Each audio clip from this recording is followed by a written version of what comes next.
The sun hung low over the Montana plains, painting the endless grass in shades of gold and amber. Samuel Garrett stood on the porch of his ranch house, watching the horizon as he had done every evening for the past 3 years. His wife's rocking chair sat empty beside him, weathered by wind and rain, a monument to the woman who had once filled his days with laughter and purpose. Now there was only the wind, the cattle, and the hollow ache that had settled in his chest like a stone. He was a tall man, broad in the shoulders, with hands roughened by rope and weather. His face bore the deep lines of a life lived outdoors, and his eyes, once bright with ambition, had grown distant and wary. At 42, Samuel felt ancient. Margaret had been gone for 3 years, taken by fever in the dead of winter, and with her had gone every soft thing in his life.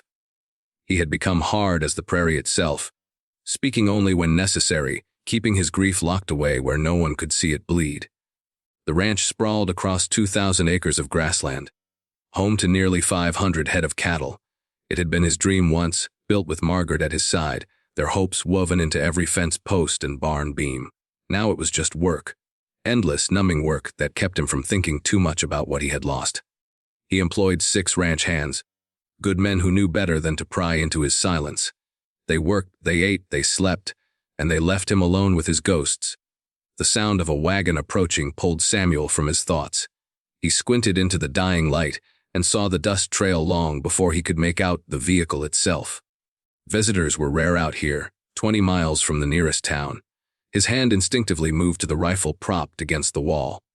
A man learned to be cautious on the frontier. Death came in many forms, and not all of them announced themselves honestly. But as the wagon drew closer, Samuel's wariness turned to confusion, then to something deeper. Something that twisted in his gut. It was a simple farm wagon, its wood bleached by sun and weather, pulled by a single tired horse. And there, hunched on the seat, was a woman. Even from a distance, he could see something was wrong with the way she sat, slumped forward, her head bowed at an unnatural angle. The wagon rolled into his yard and came to a stop near the water trough. The horse, sensing water, moved toward it without guidance. Samuel descended the porch steps slowly, his boots crunching on the hard, packed earth. As he approached, he saw the woman more clearly. She was young, perhaps 30, dressed in a faded calico dress. Her face was pale, her lips parted slightly, and her eyes stared at nothing at all. She was dead. Had been for some time from the look of her. Samuel's breath caught in his throat. He had seen death before, plenty of it, but something about this scene sent ice through his veins. He moved around the wagon, and that was when he saw them. 2 little girls huddled in the wagon bed among bundles of belongings and empty flour sacks. The older one, perhaps 7 or 8, had her arms wrapped around a tiny girl who could not have been more than 3. They were both thin, painfully so, with hollow cheeks and dark circles under their eyes. Their dresses were little more than rags, patched and patched until there was more patch than original cloth. The older girl's eyes met his, and Samuel saw something in them that broke through the armor he had built around his heart. It was not fear, though fear was there. It was not hope, though desperation shone clear as daylight. It was the look of someone who had traveled beyond exhaustion, beyond terror, into a place where only necessity remained.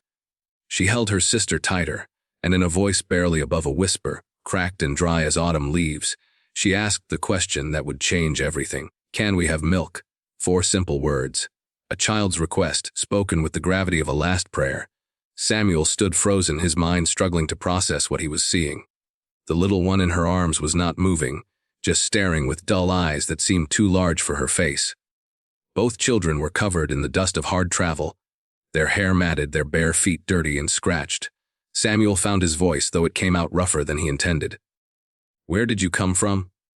The older girl swallowed, and he could see her throat work with the effort. "Kansas. Mama said we were going to Uncle John and Helena. But Mama got sick 3 days ago. She wouldn't wake up this morning." 3 days. This child had been driving a wagon with her dead mother and baby sister for 3 days, across open country, probably with no clear idea of where she was going. Samuel felt something crack inside him, some frozen place he had thought would never thaw. "What's your name?" he asked, forcing his voice to gentle. "Rose. Rose Kelly. This is my sister, Lily." "All right, Rose, I'm Samuel Garrett. This is my ranch.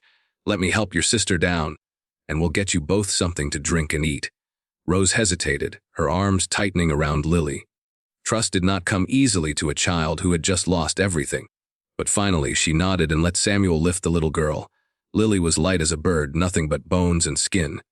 She did not respond to being moved, just continued to stare with those terrible empty eyes. Samuel carried Lily toward the house, glancing back to see Rose climbing down from the wagon on unsteady legs. She stumbled, nearly fell, but caught herself on the wagon wheel. Pride or stubbornness kept her upright. She followed him into the house, moving like someone in a dream. The ranch house was clean but sparse, maintained by function rather than comfort. Samuel laid Lily on the sofa in the front room, then went to the kitchen. His hands shook as he poured milk from the pitcher in the cold box. When had his hands last shaken? He could not remember. He brought the cup to Rose first, and watched as she drank with desperate gulps, milk running down her chin. Only when she had drained half did she pull the cup away and look at her sister. "Lily needs some," she whispered. Samuel brought another cup and helped Rose get the little girl to drink. Lily took small sips, her eyes never quite focusing on anything. He had seen that look before in starving calves. It was the look of something barely clinging to life. "When did you last eat?" Samuel asked. Rose thought hard, as if memory itself required effort. 2 days, maybe 3. We had some hardtack, but it ran out. Mama had a little food, but she gave it to us before she got too sick to talk. Samuel felt rage building in his chest. Not at the child, not at the mother who had clearly fought to the last to save her daughters, but at the world, at the frontier, at the casual cruelty of disease and poverty and distance. What kind of world let children starve while their mother died beside them? He pushed the anger down and went back to the kitchen. He kept his larder well stocked. Cookie, his ranch cook, had left bread and stew before heading into town with the other hands for their monthly respite. Samuel heated the stew, cut thick slices of bread, and brought it all to the front room on a tray. Rose ate like she was afraid the food would disappear, but with the careful control of someone who had been hungry long enough to know that eating too fast meant sickness. She fed Lily small spoonfuls of broth, coaxing her sister to swallow, whispering encouragements that broke Samuel's heart. When they had eaten, Samuel knew he had to deal with the woman in the wagon. He could not leave her there. Rose seemed to understand what he was thinking. "Is Mama really gone?" she asked, though her eyes said she already knew. "Yes, child. I'm sorry." Rose nodded slowly. "I thought so. She stopped talking yesterday. I kept talking to her, but she wouldn't answer." A tear rolled down her cheek, cutting a clean line through the dust. "I didn't know what else to do. Mama said Uncle John would help us. She said Helena was north and west, so I kept the horse going north and west." The bravery of it staggered him. This little girl had driven a wagon across open country, caring for a baby and a corpse, with nothing but a vague direction and the desperate hope that someone somewhere would help them. She had not given up. Even at the end of her strength, she had found his ranch and asked for milk. "You did right," Samuel said, and he was surprised by the thickness in his own voice. "You kept your sister alive. Your mama would be proud." The words seemed to break something in Rose. She began to cry, not the loud sobs of a child, but the quiet, exhausted weeping of someone who had been too brave for too long. Samuel did something he had not done in 3 years. He reached out and pulled the child into his arms, letting her cry against his chest. Lily, sensing her sister's distress, began to whimper, and Samuel gathered her in too, holding both girls while they wept for their mother and their fear and their exhaustion. Night fell over the prairie, and Samuel sat with 2 orphaned children in his arms, feeling the ice around his heart begin to crack and thaw. He had thought himself done with tenderness, done with caring. But here it was again, whether he wanted it or not. 2 small souls who needed him, who had appeared on his doorstep like an answer to a prayer he had not known he was praying. He settled the girls in Margaret's old sewing room, in a bed that had not been used in years. Rose fell asleep almost instantly, but her hand remained clasped around Lily's. Samuel covered them with quilts his wife had made, each stitch a memory of better days. Then he went outside to deal with the grim task that awaited him. The woman in the wagon was named Catherine Kelly. He learned from papers in her bag. She had been heading to her brother in Helena after her husband died of consumption 6 months earlier. She had sold everything, loaded her girls and their few possessions into a wagon, and struck out for the hope of family and a new start. She had almost made it. Helena was only 60 miles north. 60 miles from salvation, she had been claimed by what looked like the same consumption that had taken her husband. Samuel wrapped her body carefully and laid her in the barn. Tomorrow he would ride to town and arrange for a proper burial. He would find this Uncle John and Helena and send word. He would do what needed doing. Because that was what a man did on the frontier. You took care of what was in front of you. But as he walked back to the house under a sky full of stars, he knew this was different. This was not just a task to complete. These children had touched something in him he thought had died with Margaret. They had reminded him that the world still held innocence worth protecting, that love was not just a memory, but a living thing that could grow again if given the chance. The next days passed in a blur of activity. Samuel rode to town and found the sheriff, who helped arrange Catherine Kelly's burial in the churchyard. The preacher spoke kind words over her grave while Samuel stood with Rose and Lily. Rose did not cry this time. She stood straight and still, holding her sister's hand, and Samuel recognized the burden she carried. She was trying to be strong, to be grown, because she thought that was what was required of her now. After the funeral, Samuel sent a telegram to John Calloway and Helena. The response came back within 2 days. John Calloway had died the previous winter. Pneumonia. There was no other family. The girls were alone in the world. Samuel sat in the telegraph office, staring at the words on the paper. He should have felt burdened.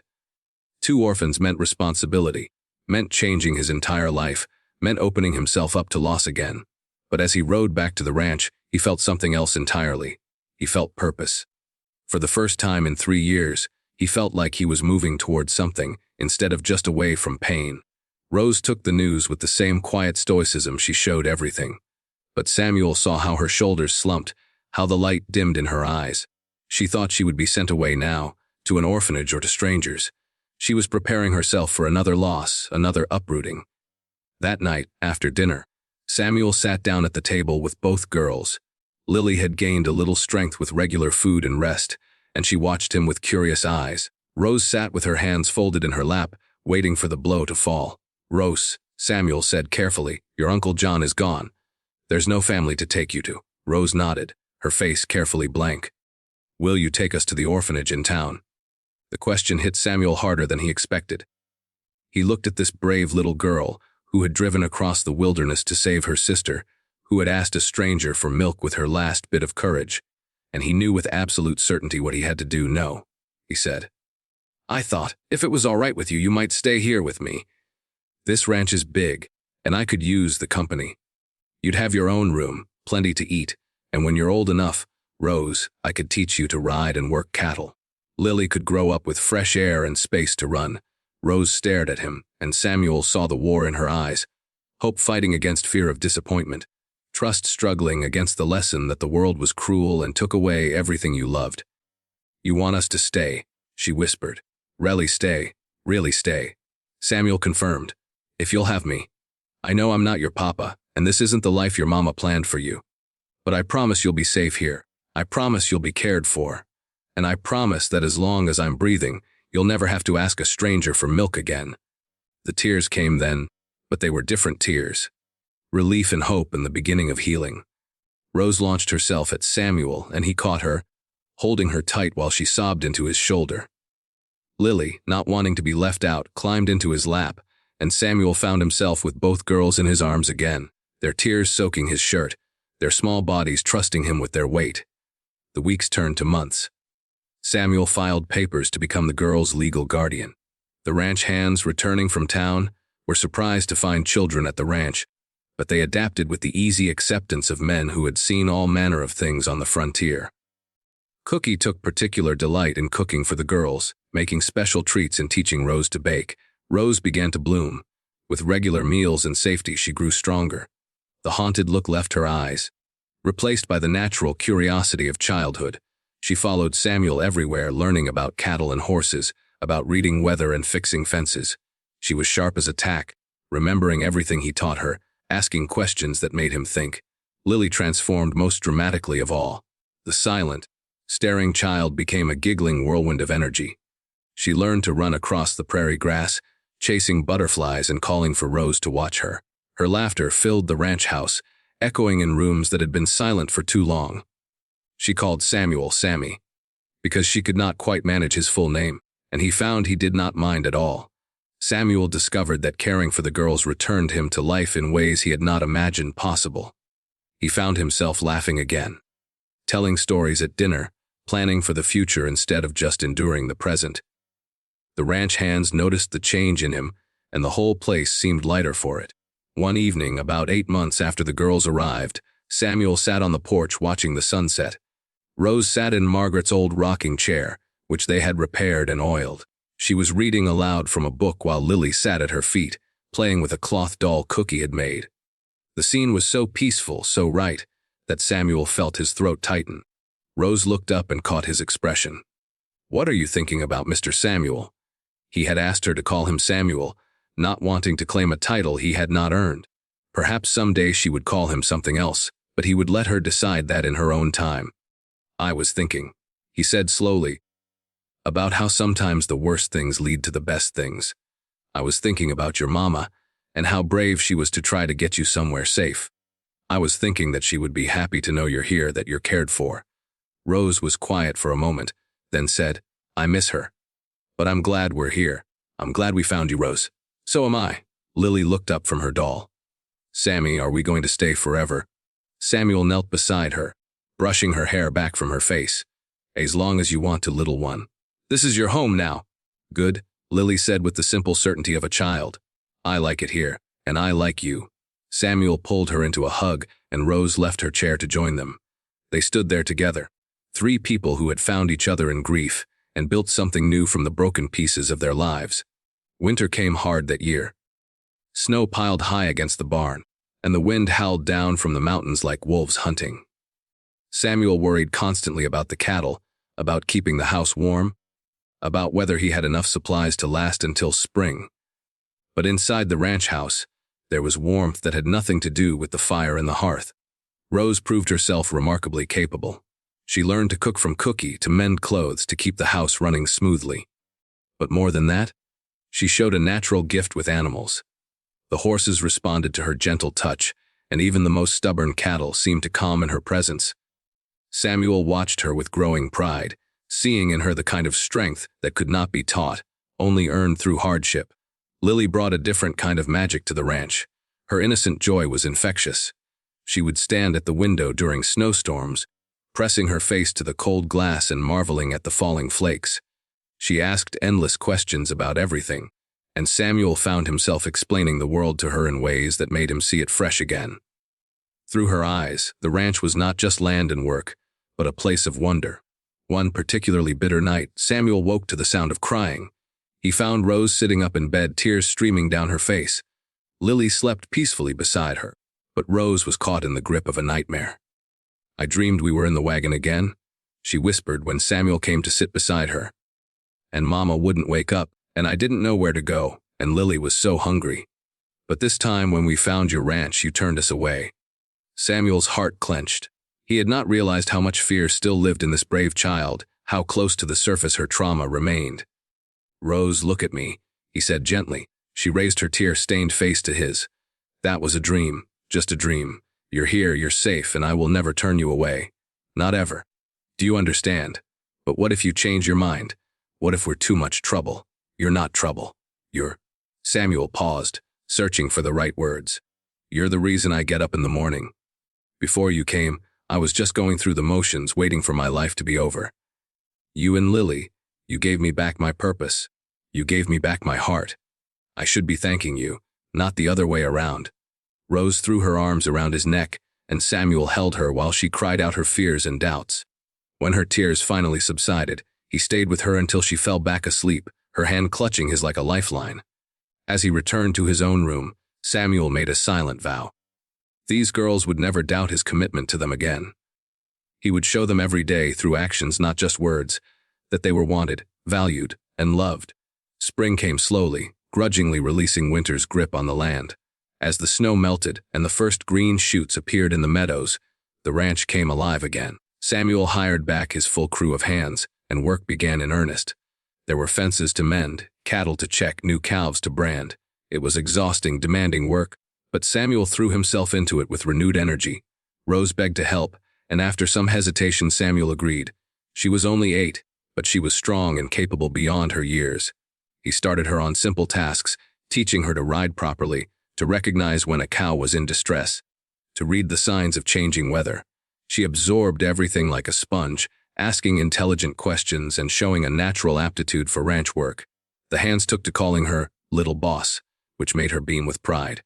But Samuel was careful to ensure she remained a child too. There was time for work, but also time for play. He watched her run through the meadows with Lily, heard their laughter ring across the prairie, and knew he was doing right by them. One afternoon in late spring, a traveler stopped at the ranch asking for water.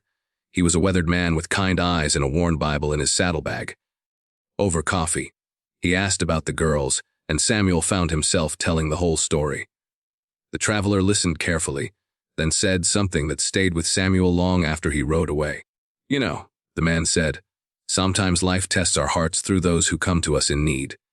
Those girls asked you for milk, but what they really needed was love, and you gave it. That's the measure of a man, Mr. Garrett. Not how much land he owns or how many cattle he runs, but what he does when a child asks for help." After the traveler left, Samuel sat on his porch thinking about those words. He had not considered himself particularly religious, but he found comfort in the idea that perhaps this had all been meant to be. That Margaret's death, as painful as it was, had somehow prepared him to be the person Rose and Lily needed. That their mother's desperate journey had not been in vain, but had delivered her daughters to exactly where they needed to be. Summer brought its own challenges. A drought threatened the water supply, and Samuel spent anxious weeks monitoring the creek that fed his land. But the rains came just in time, and the crisis passed. Through it all, Rose and Lily were there, Rose helping where she could, Lily providing distraction and joy when the worry grew too heavy. It was during this summer that Lily first called Samuel Papa. She did it casually, asking him to watch her cartwheel in the yard. Samuel froze, his heart suddenly too large for his chest. He looked at Rose, unsure how she would react, but she was smiling through tears. "Is that all right?" Lily asked, suddenly uncertain. Samuel knelt down and pulled both girls close. "It's more than all right," he said, his voice thick with emotion. "It's the greatest honor anyone has ever given me." From that day forward, he was Papa to both of them. And Samuel Garrett, who had thought his chance at fatherhood had died with Margaret and the children they never had, discovered that family was not about blood but about choice, commitment, and love. As autumn painted the prairie in golds and reds, Samuel began planning for the future. He wanted to expand the ranch, to build something that would last, something he could pass on to the girls. He consulted with Rose, now 9 and remarkably mature, about his plans. She listened seriously, offered thoughtful suggestions, and Samuel realized she was not just a child he was caring for, but a partner in building their shared future. One evening, as they sat around the dinner table, Samuel made an announcement. "I've been thinking," he said. "This ranch needs a name. It's been the Garrett Ranch for years, but that was before you girls came. I thought maybe we could call it something different, something that means something to all of us." Lily clapped her hands excitedly. "What should we call it?" Samuel smiled. "I was thinking about the day you arrived, about the question you asked me, Rose. And I thought maybe we could call it the Milk Creek Ranch, because that was the beginning of everything for us. That simple question, that simple kindness, it changed all our lives." Rose's eyes filled with tears, but they were happy tears. "Milk Creek Ranch," she repeated softly. I like it a lot." And so the ranch was renamed. Samuel had new signs made, and the hands helped him erect them at the main gate. Milk Creek Ranch, established 1873, the year the girls had come into his life. The year everything changed. The years continued to roll by, marked by the rhythms of ranch life. There were good years and hard years, times of plenty and times of struggle. But through it all, the three of them remained constant. Samuel taught the girls everything he knew about running a ranch, about reading the land, about treating animals with respect and hands with fairness. Rose grew into a young woman of remarkable capability and strength. Lily developed into a spirited, joyful soul who brought light to everyone she met. They visited Catherine Kelly's grave regularly, keeping it tended with flowers and kind words. Samuel made sure the girls knew their mother's story, the sacrifice she had made, the love she had shown in getting them to safety even as her own life ebbed away. It was important to him that they understood where they came from, even as they built their future. When Rose turned 16, Samuel officially adopted both girls. The legal papers had taken months to process, But finally the day came when they stood before a judge and became Kellys no more, but Garretts in name as well as heart. Rose and Lily Garrett, daughters of Samuel Garrett, as official as any document could make it. That night, they celebrated at the ranch with all the hands in their families, with neighbors who had watched the girls grow, with the few friends Samuel had maintained through the years. Cookie outdid himself with a feast that had everyone groaning with satisfaction. There was music and dancing, and Samuel watched his daughters laugh and spin under the prairie stars, and he knew that every moment of pain he had endured had been worth it to arrive at this perfect evening. As the party wound down and guests departed, Samuel found himself alone on the porch with Rose. She had grown tall, nearly matching his height, with her mother's eyes and her own hard-won strength shining through. "Thank you," she said quietly. "For what?" "For that day. For saying yes when I asked for milk. For not turning us away. For choosing us." Samuel put his arm around her shoulders. "Rose, you have it backwards. You chose me. You could have gone to any ranch, knocked on any door, but you came here, and in doing so you saved my life as surely as I saved yours." "I don't think that's true," Rose said. "We would have died without you. Both of us. And I would have died without you," Samuel replied. "Maybe not physically, but inside where it matters. I was already dead, Rose. Just going through the motions. You and Lily brought me back to life." They stood together in comfortable silence, watching the stars wheel slowly overhead. Somewhere in the darkness a coyote called, and from the barn came the gentle sounds of horses settling for the night. The prairie stretched endlessly in all directions, harsh and beautiful and unforgiving and home. "I'm going to run this ranch someday," Rose said suddenly. "Milk Creek Ranch. I'm going to make it the best operation in Montana. I'm going to make you proud." "You already make me proud," Samuel said. "Every single day." The seasons turned. Lily grew older, developing her own interests and dreams. She loved the ranch but was drawn to books and learning in a way that Rose was not. Samuel scraped together money to send her to the school in town during the winter months, believing that education was as important as any skill he could teach her on the land. Rose, meanwhile, became his right hand. By 17, she could run the ranch as well as he could, maybe better. The hands respected her, the cattle responded to her, and Samuel knew that when his time came, Milk Creek Ranch would be in capable hands. But Samuel was not thinking about endings. He was too busy living, something he had forgotten how to do until two little girls had appeared in his yard and asked for milk. Now every day was a gift, every sunrise a new beginning, every moment with his daughters a treasure he had not earned, but would never take for granted. One spring morning, 10 years after that fateful day, Samuel woke to find both girls had made breakfast and were waiting for him in the kitchen. They had baked a cake, poorly but with love evident in every crooked layer.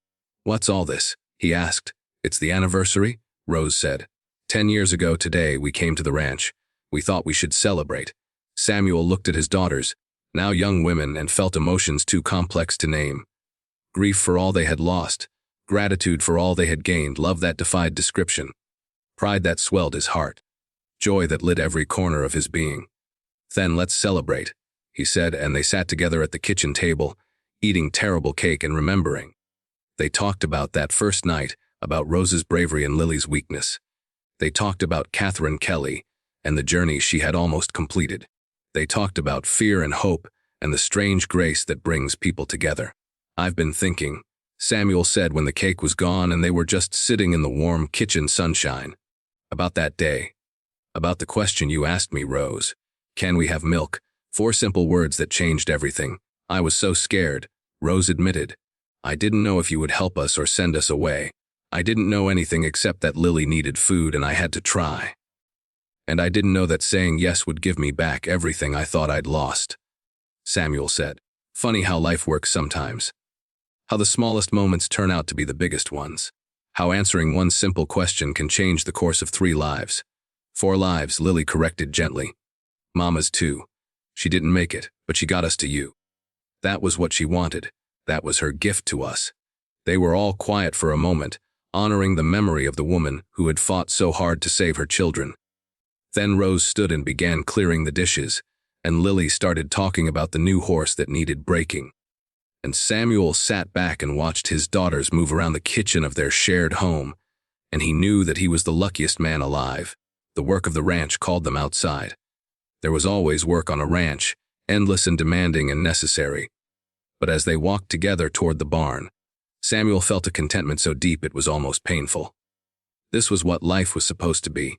Not the grand gestures or the big moments, but the daily choice to show up, to care, to work together toward a common goal.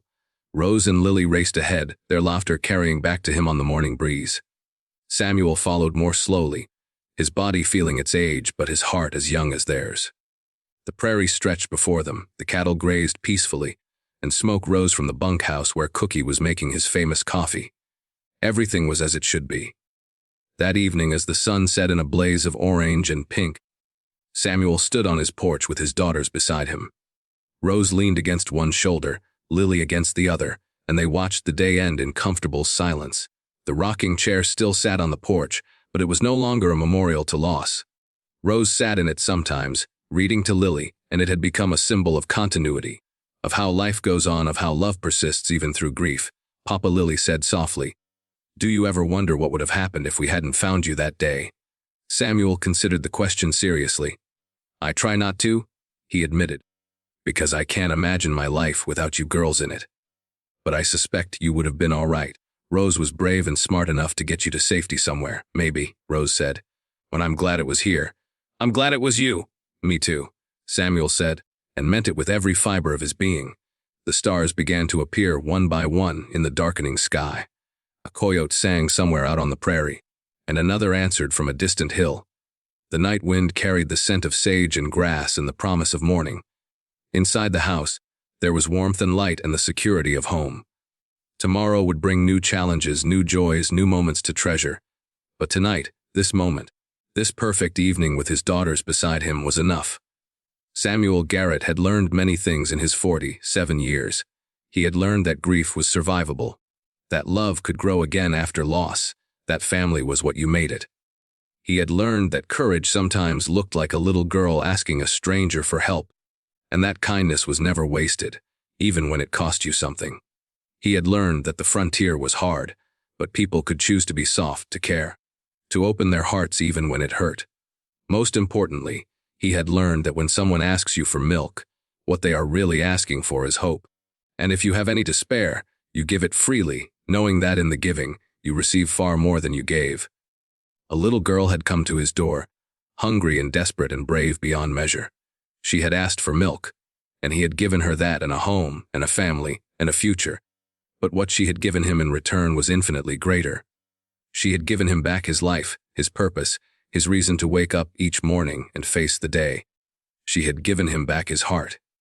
As the three of them stood together on the porch of Milk Creek Ranch, watching the stars come out over the Montana prairie, Samuel sent up a silent prayer of gratitude, for second chances, for brave little girls, for the simple question that had saved them all, for the milk that had been just the beginning of everything that mattered. The wind whispered through the grass, carrying with it the sounds of the ranch settling down for the night. Horses nickered in the barn, cattle lowed in the distance. A dog barked once, then fell silent, and in the house on the hill, a family stood together, bound not by blood but by something stronger. Choice, commitment, love that had been earned and given and received and multiplied until it filled every empty space. This was home. This was family. This was the life they had built together, from the ashes of grief and the seeds of kindness. And it was good, it was enough, it was everything.